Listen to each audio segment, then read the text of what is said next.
para sal y limón, de forma como se estila por tierras de México. La sal metes en la boca, después muerdes el limón.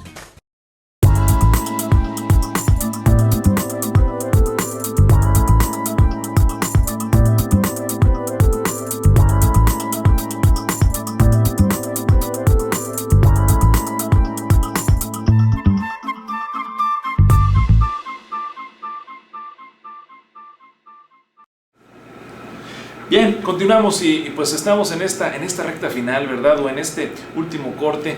Como siempre, nos hace falta tiempo. De hecho, quiero comprometer aquí a Oscar públicamente para programar otra visita. Oscar, no sé, esta parte es muy importante, pues conocer el humano, pero también nos gustaría en una charla aparte, en unas semanas más o en unos días más, platicar ya algunos temas más relacionados con el actual Puerto Peñasco, que también pues eres un actor pues principal. ¿Cómo no? ¿Sí? Con mucho gusto. Perfecto, pues ahí está, mire, estamos haciendo este compromiso. Oscar, estamos en el periodo, en el tiempo de que candidato, ¿cómo es que se te fueron dando las cosas? En eso nos quedamos.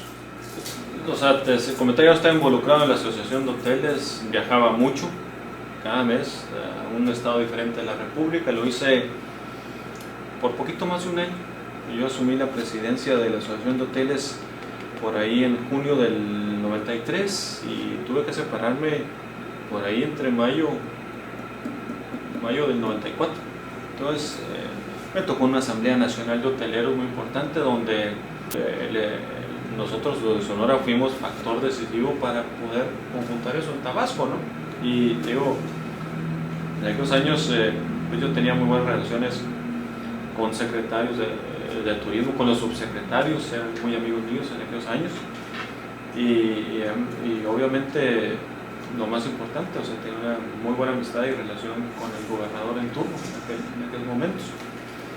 Y en pláticas con él, pues, hablamos de parte mía y yo estaría dispuesto a entrar en una contienda. Sí, yo siempre le dije con mucho gusto, ¿no? Ya por ahí, febrero, marzo del 94, por ahí, antes del asesinato de Luis Donaldo, me acuerdo, ya se tocó el tema bien preciso y yo dije que estaba dispuesto, que si las cosas me favorecían, si se creía que yo era un candidato que podía ganar y todo eso. ¿Internamente contra quién fuiste? No hubo había elecciones en aquel momento, hubo como todo el tiempo aspirantes, podríamos llamarle, que como todos, como yo había tenido aspiraciones antes y no había sido... Se esperaban los tiempos. Se esperaba, pues no pasaba nada, no eran... Raras veces se daban conflictos así de rompimientos, ¿no? Eso es. Entonces, obviamente había aspirantes que fueron después y otros también que no fueron, ¿no? ¿Y en el PAN contra quién competiste? Con el doctor Esquer. Esquer, perfecto. ¿Cómo fue ese periodo tuyo? Decías que te tocó una crisis en el tiempo, ahorita lo dijiste, ya fue en un actor como político. ¿Fue difícil tus 3 años de administración? Mira, para mí fueron muy interesantes, de aplicar muchas cosas que ya sabía. Yo llegué a la presidencia ya con un plan, ya traía un plan de visto que se querían hacer, que se estaban proyectando para Sonora, para Peñasco. Entonces, o sea, yo cuando llegué a la presidencia ya tenía la ruta por la que iba a transitar. Pero, o sea, en la campaña política fue muy intensa, derivado de lo que había sucedido en la elección de 1991. Estaba el resentimiento. Había muchos conflictos de familias, de amigos, rompimientos que se habían dado, pero sobre todo había una gran... Te preguntaba, Oscar, si ganas la elección, ¿irás a llegar a ser presidencia municipal? Esa era la pregunta. Si se gana la elección, y yo siempre les afirmaba que necesitamos ganar de alguna manera clara, con resultados contundentes y que no dejaran, o sea, duda a que hubiera alguna situación que entorpeciera el proceso postelectoral, ¿no? Obviamente trabajamos mucho, hicimos un equipo de amigos muy importante. La participación de mi esposa y mis hijas, no todas, porque están muy chicas todavía, pero andaban con nosotros, de mi esposa y un grupo muy importante de amigas de mi esposa. No sé si sepan o recuerden, pero Nora fue enfermera por muchos años en el Seguro Social. Entonces tuvo mucho como mal alimentante con mucha gente que no me conocía a mí, pero la conocían a ella. Y yo me había desarrollado mucho en el sector de la pesca y tenía muchos amigos armadores y pescadores también. Y ya había incursionado en el turismo y tenía muchos amigos empresarios en aquel momento de la industria turística y me conocían mucho. Bueno, entonces ahí se dieron muchas circunstancias. En aquellos años yo había jugado mucho béisbol, tenía 15 años jugando béisbol aquí en Peñasco a nivel amateur, en torneos, en equipos, y siempre me hice de muy buenos amigos ahí. Entonces pocos aquí, pocos allá, y se fue juntando, ¿no? Yo acabo de ver los resultados electorales hace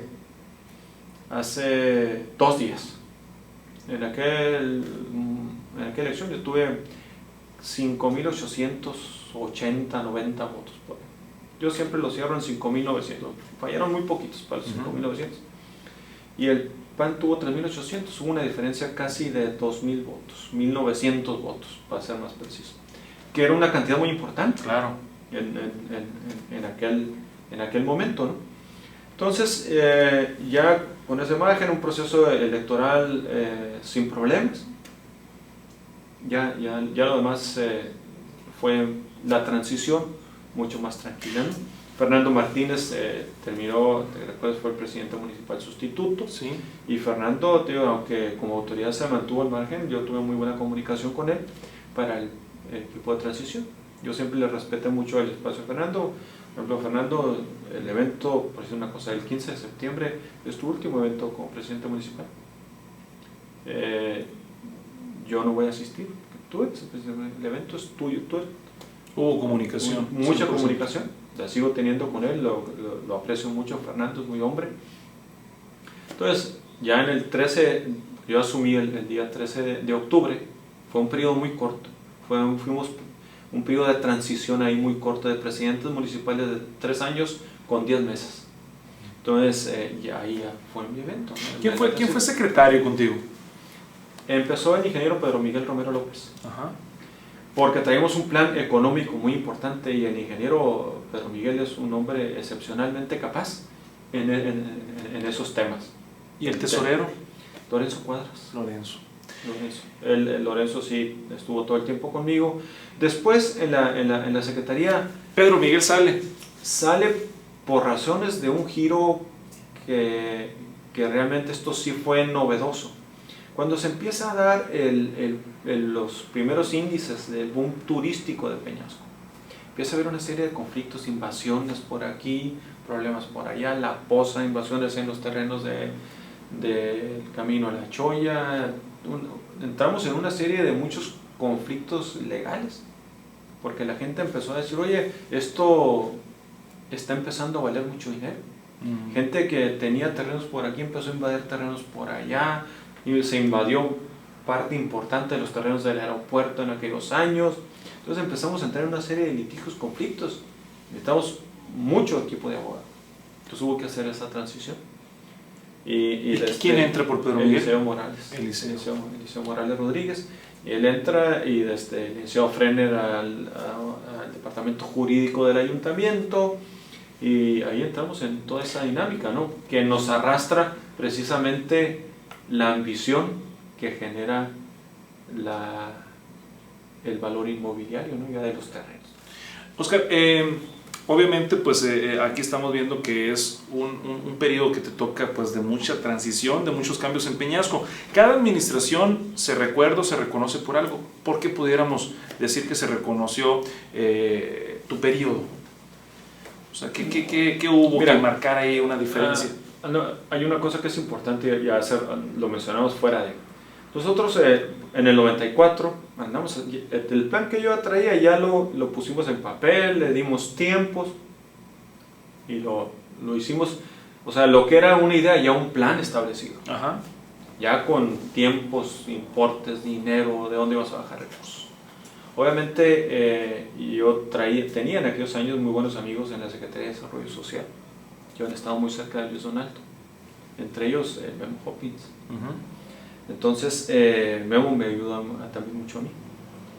Y ya habíamos estado, me acuerdo cuando se hizo la solicitud de la carretera Peñasco-Sonoita, la ampliación y modernización, que se lo planteamos, estaba el gobernador y estaba gente de gabinete y dice, es que Oscar, este proyecto de la carretera es más de 100 veces el presupuesto de Peñasco en aquellos años. Que hacer una carretera para un municipio de ese tamaño con este presupuesto, ¿qué lo justifica? Y entramos, mira, en el análisis de los números turísticos que nosotros ya conocíamos y manejábamos. Y para esa, cuando yo estaba en la presidencia de la Asociación de Hoteles, que andábamos buscando inversionistas que vinieran a Peñasco, pues porque realmente las gentes que estábamos en lo turístico no teníamos grandes capitales en aquellos años, ni ahorita tampoco, ¿no? A lo mejor menos. Total que en una reunión aquí en el Hotel Señorial de lo que estaba sucediendo en Peñasco, donde le planteamos al gobernador Beltrones lo de la carretera, que nos dice, oye, pero esto que ustedes quieren es más de 120, 130 veces el presupuesto de Peñasco. ¿Y qué lo ven? Necesitamos generar también infraestructura y proyectos aquí. Yo creo que el gobernador ya para despedirse allá en el aeropuerto, dice, bueno, yo me voy a encargar, dijo, de traer inversionistas aquí a Peñasco, pero ustedes se encargan de convencerlos y de hacer toda la talacha. Órale, pues. Entonces, al tiempecito, llegan los Martínez Buitrón, empiezan a buscar terrenos y ahí le andamos con ellos para arriba y para abajo hasta que se deciden por eso. Y eso arrancó en 1993 por ahí más o menos, la construcción de eso. Eso es. Entonces en el 94 ya yo de presidente municipal eso ya iba encarregado. Viene el famoso error de diciembre del 94, todo el plan que yo traía se borra. Hay que rehacer esto.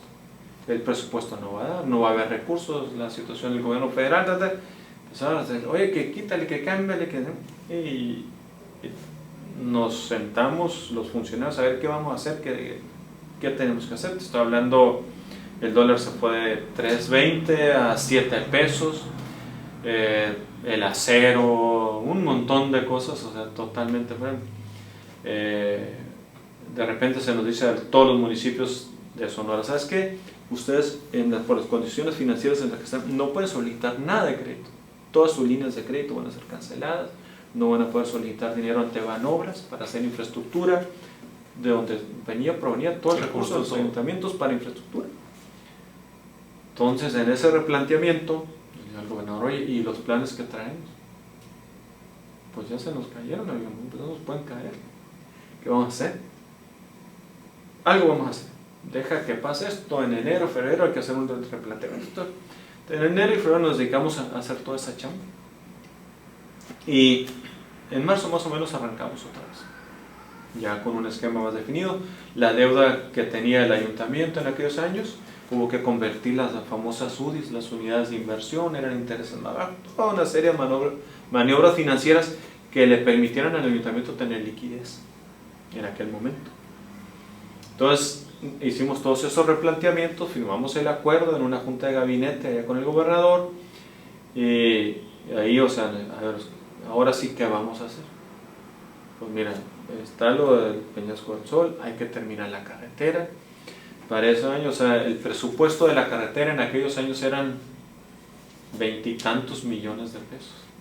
El dinero se acabó con el impacto inflacionario hacia arriba, como en julio, y empieza la debacle de no va a haber dinero para terminar la carretera, no va a haber dinero, no sé si recuerdes, Roque, por ejemplo, los colectores grandes que se hicieron por el José Ortiz de Domínguez, que duraron, fue una obra enorme de drenaje en aquellos años, porque era para darle, esa obra se planeó para darle drenaje no a la infraestructura turística, a la gente que iba a venir como consecuencia Proyectándolo. de la proyección turística que se estaba haciendo de Peñasco, que el crecimiento iba a ser para allá. ¿Cómo le atinaron, no, a eso? Entonces, o sea, todo eso. De hecho, la segunda fase hacia el norte de Peñasco, de la calle no reelección hacia el norte, no recuerdo cuánto hay una contrapendiente y luego la pendiente baja hacia allá. Entonces había el plan de hacer una estación de rebombeo, no laguna de oxidación, una estación de rebombeo como la que había aquí en Servicios Públicos, que iba a concentrar todo ese drenaje que lo iba a aventar por el rumbo del Josefo Ortiz de Domínguez a este colector, para que este colector lo enviara a la laguna de oxidación que existía antes, porque a mí me tocó hacer la laguna de oxidación actual, la que está actual ahorita. Entonces, o sea, todo eso se planeó hacerlo, y se planearon muchas otras cosas, ¿no? Se planeó, por ejemplo, el plan en agua potable era hacer tanques elevados en la orilla del pueblo para que el agua llegara, como el crecimiento iba a ser hacia allá, y allá iba a haber tanques elevados, nada más para recoger el agua y bajarla a la misma presión. Entonces nos íbamos a evitar esas subidas y bajadas de presión que revientan las tuberías, porque una vez que subes un volumen de agua a tal altura, la presión es constante. Entonces, y eso lo puedes controlar. Depende de la altura y el volumen de agua te va a dar un nivel de presión. Pero eso no se alcanzó a hacer. Eso no se alcanzó a hacer. Después me entero yo que ese proyecto se cambia y se hace lo que está haciéndose ahora. Que yo siempre me opuse a eso, ¿no? Porque había que hacer una línea desde la entrada de la ciudad, romper todo, para llegar al cerro, para llevar el agua hasta allá otra vez. Y ahí está ahorita, o sea, cómo todo lo que es de la radio hacia el gimnasio. Al principio quedó muy bonito como se hizo pedazos y se tapó, pero ahorita es un cochinero lo que quedó en el pavimento. Aquel proyecto eso contemplaba. Eso es. Había que llevar agua, por ejemplo, hacia el norte, para los cerezos, que ya estaba contemplado. Allá sí iba a ser... ya se tenía visualizado ese crecimiento. Se venía visualizado eso, pues allá sí iban a ser tanques elevados. Aquí en toda esa parte no hay un edificio de más alto de dos niveles. Entonces no necesitabas hacer un super tanque elevado. Ahí eso es una combinación de volumen y altura y te da una sola presión. Nos estamos quedando como a la mitad de tu periodo presidencial. Más o menos. ¿Verdad? Entonces ahorita pues vamos a tener que despedir. Ya hicimos el compromiso, Oscar. Tenemos que hablar en la próxima de la OCB. Tenemos que, ojalá y programemos algo antes del rally de motocicletas que es en noviembre. Sí, ¿será posible? El 14, sí, con mucho gusto. Entonces vamos a dejar otra charla con Oscar. Tenemos que hablar del rally, tenemos que hablar del jazz, tenemos que hablar de la pesca ya deportiva, turística, ¿no? Así es, o deportiva. Tenemos que hablar, en la OCB implementaste muchísimas cosas, se te reconoce, ¿verdad?, cómo hiciste bastante en esto. Tantas cosas, ahorita por ejemplo, y voy a dejar esta pregunta también al aire, ¿cómo están proponiendo que administre el Estado el recurso de la OCB? Que lo cobre, no que lo administre. Pues yo tengo entendido que lo cobre y lo administre. No, que lo cobre nada más. Que lo sigan administrando las oficinas de convenciones y visitantes. Ah, caray, pues yo de parte de un diputado supe que desde allá se iban a hacer las campañas. No. ¿No? Ah, bueno, vamos a dejar eso. Vamos a dejar eso en el tintero también. Mira, pues está más interesante el asunto. Entonces, para que nos lo aclares en la próxima plática. La cuestión actual, elecciones también nos interesa. A mí también me interesa. Como actor que empezó a sonar también tu nombre por ahí, que probablemente apareciera tu nombre también en las boletas del próximo año. Todo esto también. Hay algo de eso. Perfecto, entonces con más razón vamos a invitar nuevamente a Oscar, ¿verdad? Oscar, pues muchísimas gracias por este tiempo y por este espacio que compartes con nosotros. Gracias a ti. Entonces, con mucho gusto. Queda el compromiso. De acuerdo, queda el ¿Sale? compromiso. Perfecto, muchas gracias. Que tenga usted muy buenas noches. Gracias por permitirnos llegar ahí a su computadora. Primero Dios, el próximo miércoles estaremos llevándole más información a través de la charla. Para bien o para mal, en Puerto Peñasco suceden cosas y hay que decirlas. Primero Dios, el próximo miércoles estaremos nuevamente.